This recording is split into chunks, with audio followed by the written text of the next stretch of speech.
Programming ल्याङ्ग्वेजको दुनियाँमा C ल्याङ्ग्वेजको नाम एउटा अलग उचाइमा रहेको छ। आजसम्म जति पनि प्रोग्रामिङ ल्याङ्ग्वेजहरू बनेका छन् तीमध्ये धेरै ल्याङ्ग्वेजहरू सी प्रोग्रामिङ ल्याङ्ग्वेजलाई आधार मानेर बनाइएको छ। आज हामी यो भिडियोमा यही सी प्रोग्रामिङ ल्याङ्ग्वेजको बारेमा केही चर्चा गर्नेछौँ।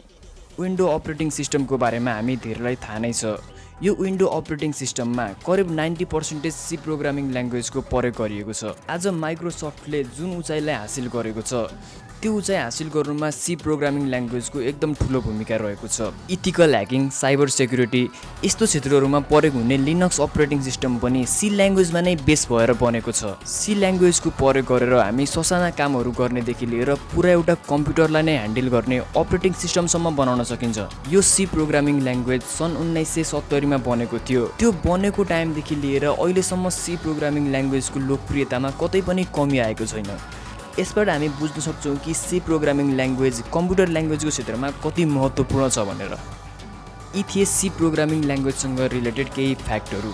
तपाईँलाई भिडियो कस्तो लाग्यो? लाइक, कमेन्ट, सेयर, सब्सक्राइब गर्न नबिर्सनुहोस्। अर्को भिडियोमा फेरि भेटौँला।